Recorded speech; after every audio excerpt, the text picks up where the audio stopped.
Good afternoon. I'm in a middle school today in Paterson, New Jersey.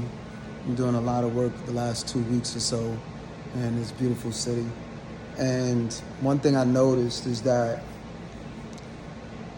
a lot of students, when I'm talking to them about forgiveness, a lot of students really have a hard time forgiving their parents. Way more than we think.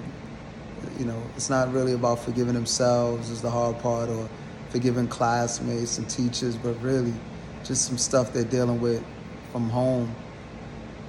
And when I get a chance to talk with parents, especially those that are struggling, and this is not a generalization for all parents, but some of the parents that are really struggling is substance abuse, it's housing. And so we have to figure out a way to, as educators or consultants and social workers and people in the helping profession, you have to really figure out a way when we are trying to help children to understand the importance of connecting adults with the resources they need to help the family. And so that's just the message for the day is it's great that we want to help and inspire and guide and motivate and encourage young people, but we can't forget that they have homes that they have to go back to. And one of the biggest differences that I noticed between this era of in the 2020s versus 20 years ago, 30 years ago, is that one is social media and the internet, right? Way too much access to things right in the palm of their hands, and how distracting it is, whether they're at school and they're up all night and they're watching stuff on their phones. But the other part is a lot of them are missing grandparents. And I was talking with somebody recently, and it was an educator, and she was saying that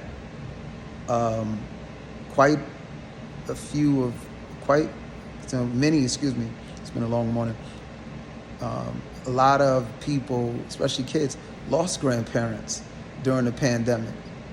And so we have to really figure out how to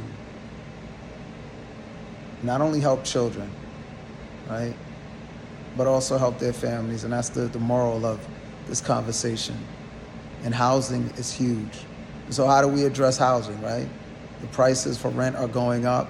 So my advice is we have to get back to what we did. Some communities did this, and some communities are currently doing this. But we have to get back to saying, you know what, maybe a few of us need to stay with family members and stay in the same house for a little bit of time. Maybe two families need to stay together, build up their money, work, go back to school, so that way you can make more money so that you can buy an apartment or buy that house. Maybe what it is we buy a house and you buy a 2-family or a 3-family, and everybody gets in there, and we have to figure out a way, because the housing crisis isn't going to get any better, and homelessness is on the rise. I was driving through a city yesterday, and I noticed a lot of hostile architecture, where the architecture now, they don't even want people sleeping on the benches, so they put, these little rails right in the middle, or they make it spiky on the end, or they make it so that the benches slope. So homelessness is on the rise. So we're gonna have to figure out how to collectively stay together, pool our resources, but whatever we do, just don't make it worse. We can't self-medicate, and we can't use drugs to try to escape the ills of the world. And in the process, hopefully we can go to detox or 12-step and AA and all of these different self-help kind of programs to help us. So I just needed to get that off my chest. There's a lot I'm pondering over right now. As you can see, I'm in a classroom waiting for the next group of kids to come in. And as we draw closer to this end of this school year, it's June 2024, I just have to figure out how to help these families, not just the children, but help the families. And in doing so, we help the entire community. Peace.